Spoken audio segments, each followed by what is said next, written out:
Tenth करने के बाद अपने को सारे विषयों की जानकारी होती नहीं, इसलिए अपन गुरुजनों से आशीर्वाद लेते हैं, गुरुजनों से पूछते हैं कि मुझे टेंथ के बाद क्या करना चाहिए,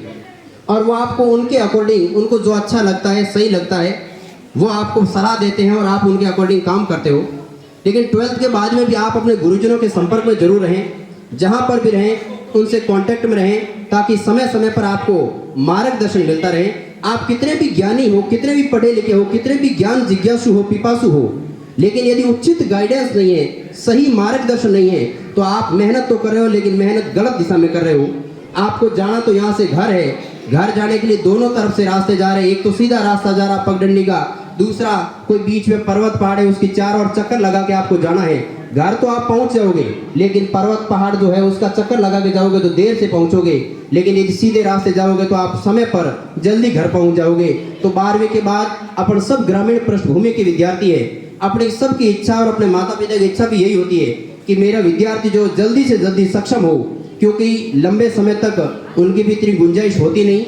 और सभी ग्रामीण पृष्ठभूमि में इतने काम धंधे भी होते नहीं। तो अपने को इच्छा होती है कि जल्दी से जल्दी बेटा या बेटी नौकरी लग जाए या अच्छा कोई धंधा सेटअप कर ले, तो फिर उनकी जिम्मेदारी, उनका जो भार है वो आधा कम हो जाता है, और उसी जिम्मेदारी और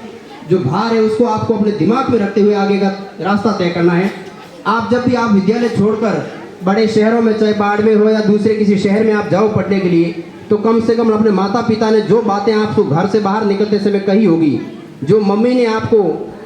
दही दूध छाछ शराब जो आपको साथ में दिया है कि ये बेटा लेके जाना, उनका जो प्रेम है ना वो आपके प्रति, उसको आप मद्देनजर अपने दिमाग में जरूर रखना और माता पिता की कही हुई बातों का अनुसरण जरूर करना। और उसके बाद में भी अपने जीवन के अंदर एक दो ऐसे अच्छे शिक्षकों की बात को अपने हृदय के अंदर समाहित करना। केवल अपने क्या करते हैं, गुरुजन जितने भी मिलते हैं उन सबको पूछ तो लेते हैं कि अब मुझे क्या करना है, लेकिन अपन उनके नियमों का पालन, उनका अनुसरण किसी का नहीं करते। जो भी मिला सबको पूछ लेते हैं, लेकिन यदि उनके जो बताए हुए रास्ते उसको अमल में लाना हो तब अपन अपने पाँव पीछे खींच लेते हैं। इससे सफलता नहीं मिलेगी।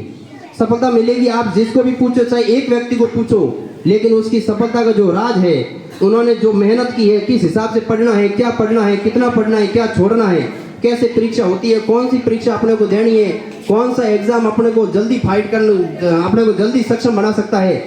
उनका अनुसरण आपको यदि अपने दिमाग में एक दो अध्यापकों की ये बात आप दिमाग में रखोगे तो आप जल्दी सक्षम होंगे और आपके माता पिता वो जो है सपने देख रहे थे उनके सपने भी साकार होंगे। दूसरा, यहाँ से विद्यालय से जाने के बाद सारे कॉलेज के विद्यार्थी हो जाओगे। 12वीं करने के बाद अपने ग्रामीण पृष्ठभूमि में मुख्यतः टीचर, शिक्षक की नौकरी अच्छी, बढ़िया, शानदार पेशा है। आप भी 12th करने के बाद,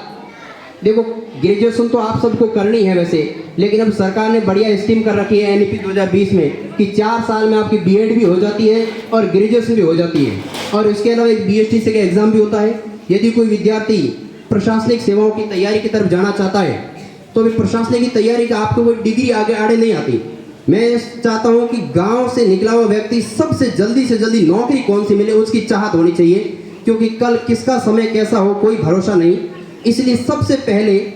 गुरुजनों के आशीर्वाद से वही बातें आप अख्तियार करना कि मैं नौकरी कैसे लगूं, मैं एक अच्छा नागरिक गांव के अंदर वापस जाऊं तो कैसे कहलाऊं, कौन सा रास्ता मेरे लिए सही होगा, उस मार्ग का अनुसरण करते हुए BSTC है, PTT है या प्रशासनिक सेवाओं की तैयारी करें। लेकिन तैयारी के साथ जो भी आपके साथ स्टूडेंट रहता है, चाहे लड़का है लड़की है, जिनके भी साथ भाई बहन रहते हैं, वो क्या करते हैं, ये बहुत महत्वपूर्ण बात है। मैं हमेशा कहता हूँ कि आप यहाँ से विद्यालय छोड़ने के बाद जा रहे हो, आप माता पिता की बात कम मानोगे, ये पता है, क्योंकि किशोर अवस्था एक ऐसी है जिसमें माता पिता गुरुजनों की बातें आपको कम समझ में आएगी, लेकिन आपके साथ जो आपका दोस्त रहता है उसकी बातें आपके दिमाग में घर करेगी, वो बातें आपको सबसे ज़्यादा समझ में आएगी। इसलिए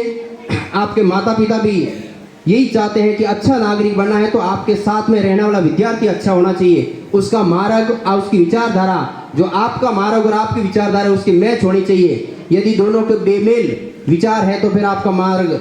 उस दिशा में नहीं, या तो वो राह भटकेगा या आप राह भटकोगे। कॉलेज में जाने के बाद में 2-3 चीज़ों का ध्यान रखना। हम तो कॉलेज में जाके भी आए, कॉलेज में नौकरी भी करके आए, हमें ये सब पता है कि 12th क्लास के बाद जब विद्यार्थी नए नए आते हैं तो कईयों के इतने पंख लग जाते हैं, इतने पंख लग जाते हैं कि वो ज़मीन तो उसको मालूम ही नहीं होती ज़मीन होती है या आकाश ही है सिर्फ। इन बातों का भी आप ध्यान रखना, लड़के और लड़कियां दोनों।